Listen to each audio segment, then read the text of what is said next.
I think we are live. Yes. Chip, welcome to the party, man. Good to have you. Chris, great to be at the party. Anytime I can party in the morning, it's a good thing. That's right. It gets it started. Otherwise, the day's so slow. Yeah. Well, but if you don't mind, I'm going to party just with coffee. I think it's a little too early for the start. That's probably a good start. Yeah. Well, Chip Griffin is here, and Chip is unique. So let me just explain what we're doing here. Chip shows agency owners how to run their businesses, marketing agencies, digital agencies, PR agencies, literally everybody in our Facebook group. That's why I have Chip in here today. He helps a lot with efficiencies, a lot about getting your agency running the way you want. So it's not controlling you, but you're controlling it. Chip's an umpire for like baseball teams, which is super cool and scary. Chip, I used to referee soccer, by the way, football, and freaking loved it. But I was like 19 when I was doing it, and I thought I was so the boss, and I could yell back at the adults. It was super cool. Yeah, and I've done a few soccer games. I do basketball as well, but yelling at the coaches is generally not a good practice. That's great. I just wanted to give yellow cards and red cards in soccer. You give cards, right, to fans, to parents. Right. Well, I train umpires, and one of the first questions we always get is, so when can I eject somebody? No. I mean, most of us who've been I've been umpiring for a decade. I can probably count on one hand the number of ejections I've had in 10 years. That's not the goal, really? I thought that was the goal. It really is not. It's not. And if it is, you probably should find something else to do. You're trying to have a good game, right? All right, so let's do this, man. I'm going to pull up my phone here real quick so I can say hey to folks and get people welcomed in the group. So, Deborah, great to see you. Sheridan, always great to see you. Happy Monday to everybody. I love Mondays, by the way, Chip. I don't know if you do, but I super love Mondays. What's up? Gabriella, great to see you. I love every day of the week, Chris. Every day. Really? I do. I get kind of a lull around Thursday because I think I'm a little hungry for the weekend. But Mondays, I'm like, yes, finally, I'm so bored sometimes on the weekends because I want to work. I love my job. But how can you even tell the difference these days? I mean, it's just they're all the same, aren't they? That's true. All right. So as always in this group, Q&A, anybody watching, feel free to drop your questions in there. We're using StreamYard, so you might have to give it a little access so we can see your questions pop up in StreamYard and we can answer them back there. But we'll totally answer your question. We got Chip in here. Lean in. So he's going to help us just get a lot of questions answered on what's going on right now currently in our markets, how we can take advantage of that, how we can lead our clients and our own teams forward, and then just how to get results as agency owners, whatever size agency you are. If you have 100 employees and you're in this group, if you have 0 staff members right now and you're in this group and COVID's been tough on you, wherever extreme you're at, no worries. Chip's set looks awesome. Yeah, I know. I told him the same thing. Chip, well done, dude. Does everybody say that? Thank you. I've spent way too much time on it, as I told you in a previous conversation. But thank you. I'm glad someone noticed. Rock says that. I'm jealous, Rock. I mean, come on. You don't like the blank studio? It's not a green screen. It's real. It's just not very decorated. But it's good for audio quality, and the audio quality matters on these things. Yeah, it does. Yeah. All right, Chip. So tell us first up, just again, anybody ask questions you want to. CN, awesome to see you. First up, Chip, kind of give us your overview of the market right now. So we're all in this thing together. We're all, probably looking at the news way more than we should. And hey, CN, great to see you. How do we think through what's going on right now? What's your perspective on the world as we see it as a digital agency owner? Yeah. So look, I mean, agencies run the same gamut as individuals, right? So if you look around and you talk to your friends and family, everybody's kind of in a different place. Yes, we're in this together, but there are some people who are doing really well. There are some people who haven't noticed much difference. There are some people who are really stressed out. And agency owners are exactly the same way, because some business is booming, particularly for digital agencies that may be helping traditional brick and mortar folks making that transition to doing more digital, or perhaps they're servicing some of the businesses that are just exploding in business, companies like Zoom or StreamYard or those kinds of things that we're all using day in and day out. But then there are others who are struggling because maybe they were servicing an industry that has taken a big hit, like travel and tourism or restaurants, that while they may want to be doing digital work, they don't have the budgets to do it right now. So it's all over the place, and each individual agency is sort of experiencing something just a little bit different. That's a good point. Yeah, and that's a little bit of advice not to compare ourselves to our neighbors, because sometimes it's just a different story, depending on who we serve. Yeah. And who you serve, it also depends a little bit on where you are in the country too, right? Because there are parts, where if you're in a hotspot area, you've got a lot of outside stress on top of whatever you're doing, on behalf of your agency. So there's a lot of things that go into the mix, and we do have to make sure that we're not making assumptions about things. I think it is groups like this are really amazingly helpful because it allows people to compare notes, and they get to see that they're not in a different place than someone else. There are people experiencing the same things, whether those are highs or lows, and they can learn from each other. And ultimately, as stressful as these times are, there's also a lot of opportunity in it. And for someone like me, that's exciting. I mean, I'm a lifelong entrepreneur, and to find an environment where you can find a silver lining, I'll take it. Absolutely. Yeah, I'm totally with you there. Hey, Rock says we've doubled this month what we did last year, up 20% for the year. Dude, that's fantastic. Way to go. That's tremendous. Congratulations. Yeah, love celebrating that. CN says, or actually, Desiree said, hey, Desiree, great to see you. Same storm, different boats. That's a great way to say that. Absolutely. Same storm, different boats for sure. So, and a lot of it depends on where you were when you came into this too, right? Because if you were struggling coming in, you're probably still going to be struggling because you've got fundamental things that you need to address in your business. If you were doing well, this may give you that path to acceleration, depending on what you're doing. So, everybody is just that little bit different, and it's going to continue to change too, because just like in a storm, the storm gets more intense and then it weakens a little bit. You're going to see the same thing. I mean, we're seeing a lot going on just in the last few hours, as we've seen some of the news with the Florida Marlins having to cancel their home opener. The Yankees and Phillies have canceled their game for tonight. So you've got some of that concern popping up. You've got Google has said that employees are going to work from home until June of 2021. That's huge. it is. And that's certainly going to impact the space that we're talking about today and what everybody here is interested in. Yeah, absolutely. Okay, Chip. So tell us about what you see people do. Like, what are the people doing right now that are getting some traction?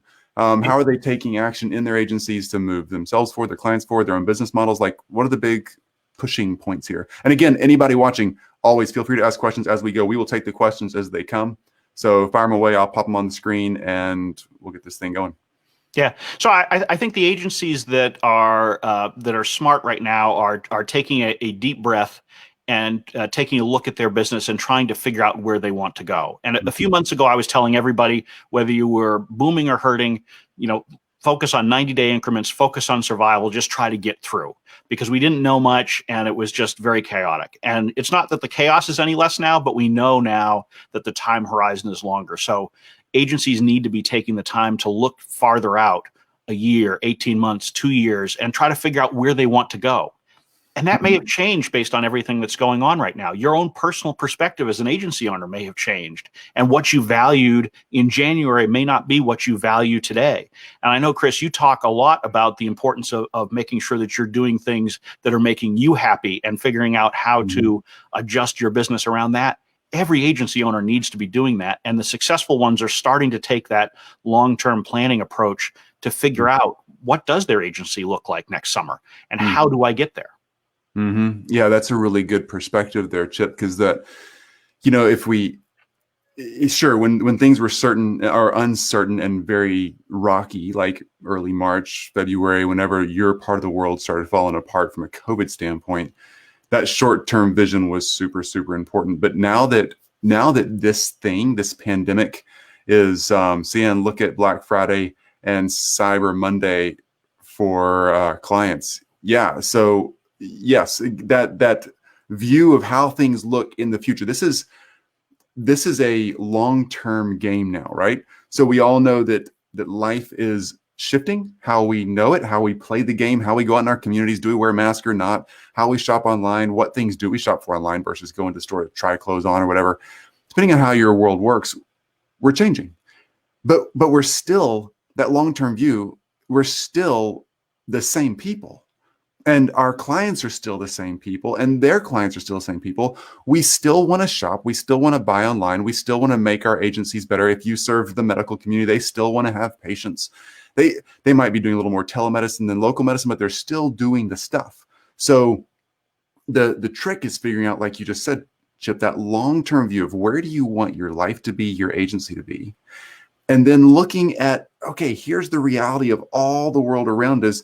How can I shift and change to really help myself and my clients take advantage of that new world that we're in? Because it's real.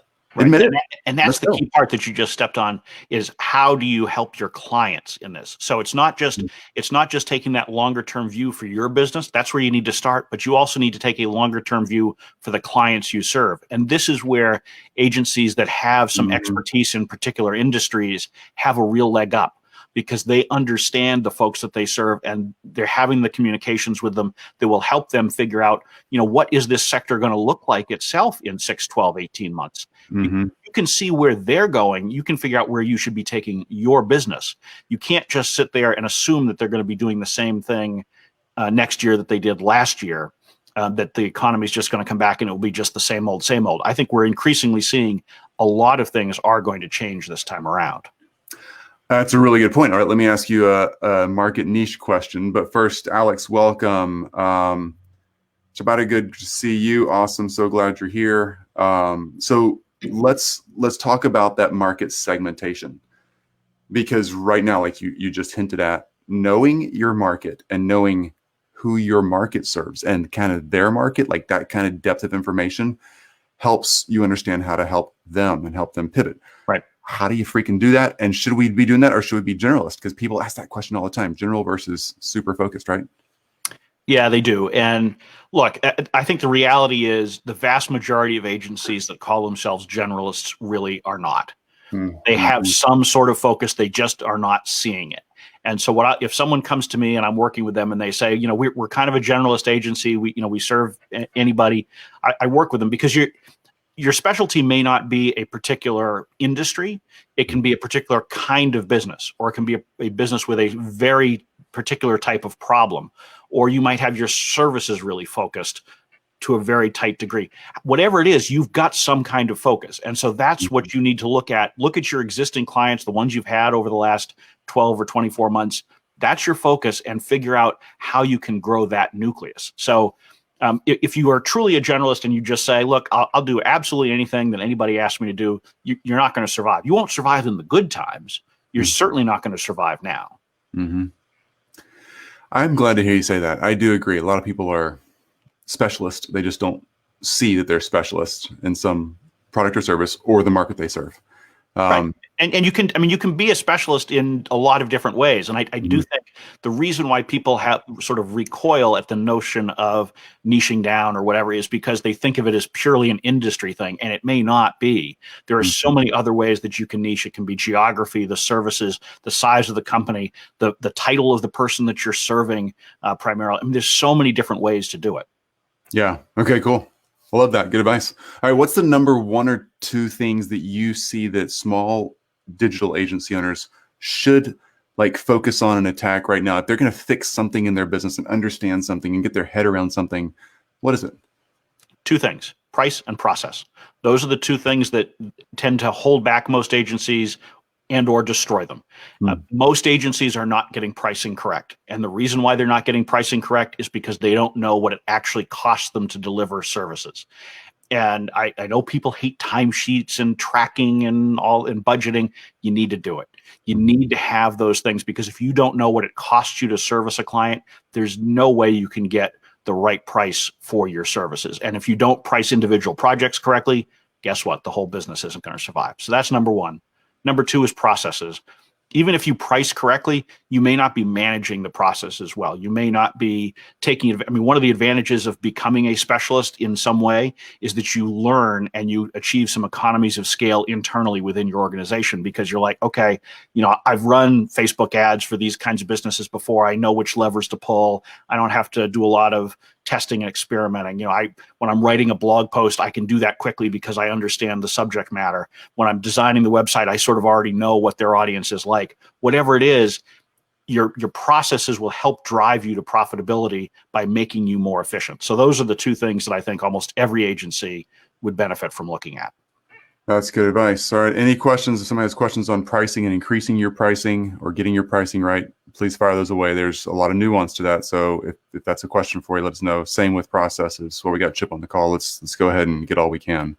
All right, Chip. So if it's if we're going down the road and somebody has pricing figured out and they have their processes figured out, but they're struggling to get those new clients in to sell them at the right price or work the process, what's the number one or two things they should start doing to bring in another client? So you need to start by defining your ideal client. And I think one of the reasons why a lot of agencies struggle in finding clients is because they're casting too wide a net and they're not out there having conversations with people who are likely client. And so you start with that ideal client, and it needs to be a pretty detailed description of who that ideal client is. And, this doesn't have to be the customer persona type thing. You don't have to, define age and, height and all that kind of stuff that I see some of these things do for consumer persona profiles. But you need to know what's the size of the company, what's their location. It might be a time zone location, it might be a geographic location. What are the challenges that you're trying to solve? Perhaps you can figure out, I work best if they've just had a new CMO come in within the last 6 months, or perhaps my agency works better with established CMOs who are looking to make changes. Whatever it is, you need to look very carefully at your current client base and figure out what are the characteristics that will help you define that ideal client so that you can then build a list and start talking to them. And I love, with my clients, I have them build what I call a nifty 50 list. So it's a very achievable number. So 50 targets that they want to talk to. And it's not just ideal clients. It may be people who can make referrals, people that they might partner with, but 50 people that you really want to get to know better and be in front of. If you have that kind of a list and you're working through it, you can have a substantive conversation with at least one of those people every day over the course of a quarter. And I think that if you're touching base with these folks every 90 days, you're going to be in front of them when they have an opportunity, when they're asked about an opportunity, and that will help you grow your business quickly. That right there was a really good nugget. Just to repeat that, that's really good. So if you have that nifty 50 list, as you call it, I think it's a great name. That's really fun. The Dream 100, the nifty 50, whatever it is, but a manageable number. 50 is so easy to do, of ideal potential customers, and staying in front of them, building that relationship, going around that cycle every 90 days. You're in touch with all of them in an email, a text, send them something, let them know you're there. They will have needs. And they will have you at top of mind. That is a brilliant idea. And every 90 days, refine the list, right? So there'll be people that you'll realize they're not a good fit, right? Because you learn more about them over the course of that time, so you can then swap someone else into that list. And I think one of the keys is keeping it manageable. So whether you like my nifty 50 or you want to do 100 or whatever it is, the problem is so many of the agencies I work with have these target lists of thousands of possible companies, or they tell me, well, the addressable market for my agency is there's 50,000 businesses that do that. Great. You're going to talk to 50,000 businesses? Tell me how you're going to do that. I mean, IBM can't talk to 50,000 businesses. Right. You're not going to. Because it's relationships. It's not a list. It's relationships. Exactly. Yeah. Exactly. Love that. By the way, Carlos, welcome. Good to see you, man. Okay. So we have our list. We get our 50. We're out there talking to them, staying in contact with them. We've got our pricing right. We've got our processes right. At what point should we start? Like, so many people and agencies want to automate this process. They want to build a landing page. They want to build a funnel. They want to have a webinar. They want to do something to draw people into their done-for-you service. Not just their online course, but like a done-for-you service. Do you recommend doing that, or do you recommend just staying one-on-one in relationships and building a connection? How do you? So it depends a little bit on the individual agency's business model, but as a general thing, I would say that funnels are probably not the right way to go. It really is relationship driven, because think about it. Most agencies are not dealing with high volume of transactions. They're not, most agencies, if they add 10 new clients over the course of the year, they're doing great. Now, this is not true for, the pure production agencies that may be listening that are just churning through graphics or things like that. But for the vast majority of agencies that are doing more in-depth projects for clients, you're not signing up that many over the course of the year. So if you're building a funnel to get you those 10 clients, you're kind of missing the boat, because it's really about the relationship. I mean, if someone's going to spend $50,000 or $100,000 or more with you, they want to get to know you.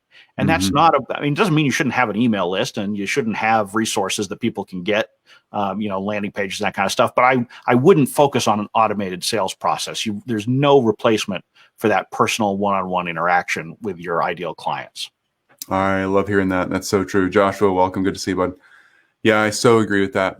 Okay, that makes sense. So let's just be real, Chip, here. So who is you're telling us about really figuring that target market out and identifying that. So who is your target market? Like, give us an example, like the real deal for you and your agency. Yeah. So, Describe them. yep. So for me, it's agencies with 50 or fewer employees. Okay. It's agencies that are looking to make some sort of change, either because they've been forced to by circumstances or because they're looking to grow, sell, or do something. Mm-hmm. And I think just as important as defining who your ideal client is, you need to be honest with yourself who your ideal client is not, right? Who can you disqualify? And I'm a big fan if you can sort of make that clear in your promotional materials, that's helpful because it saves everybody time. So for me, that means that if you're primarily an advertising agency, you're not really a fit for me.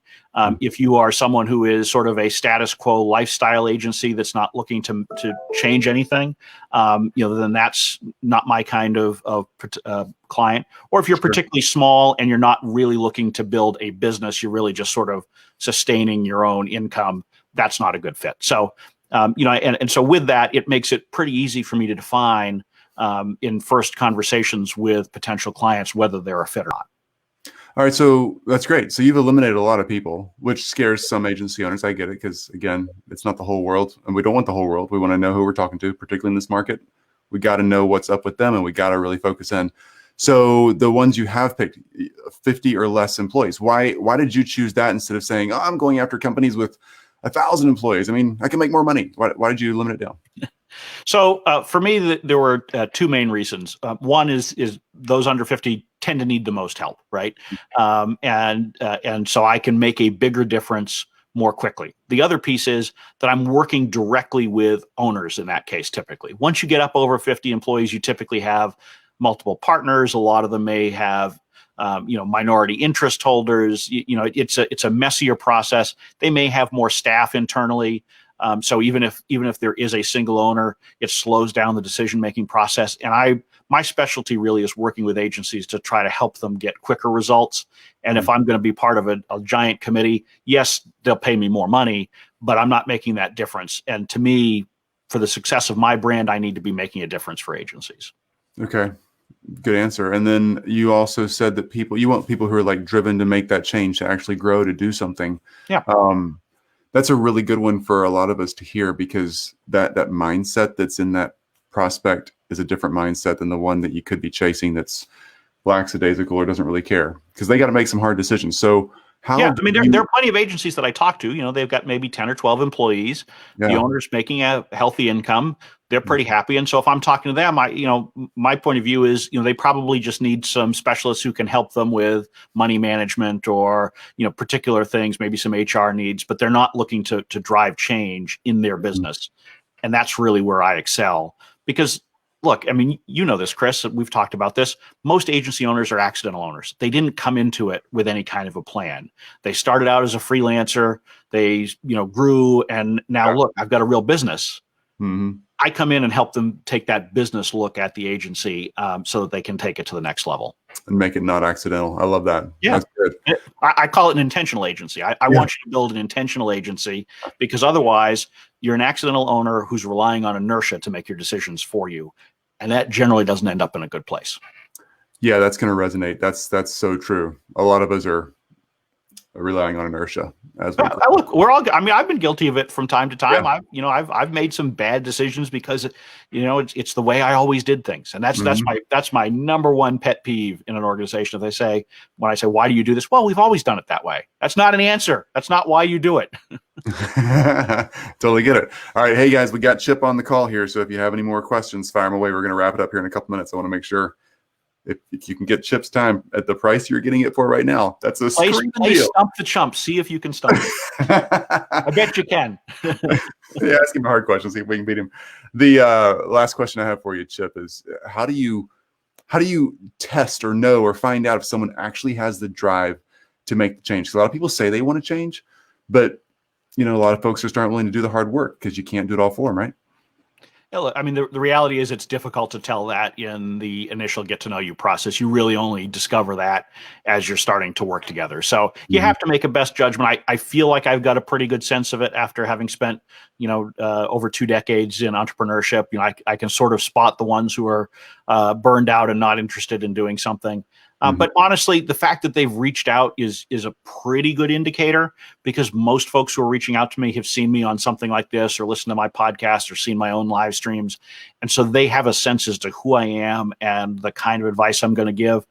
Most people aren't going to wander into a room where they know they're going to disagree with the person that's with them. So, Mhm. but sometimes you don't find out till later. I've had some agency owners that they'll tell you that they love the advice I give, and then I'll sit there and look, and they don't implement any of it. Yeah, it's frustrating. It's frustrating, and It is. those aren't the kind of relationships that I would prefer to have. Yeah, no, I get you. I totally agree. Brennan, great to see you, man. Welcome. So yeah, Chip, fantastic advice. Really is fantastic advice, going from just how to engage our market today, how to really focus on that segment of the market we should go after, pricing and process. If you're just joining, go back to the middle of this conversation. We talked about pricing and process. Really good information there, Chip. Tell us how we can find you and who should find you, again, because you're super focused on a certain type of person you can help. Who should be contacting you, who should not, and how do they contact you? Yep. Small agencies, 50 or fewer people. I work with the agency owner themselves. So if you're owned by someone else, don't bother calling me, or call me and I'll refer you to someone else. I generally work with PR, marketing, and digital agencies.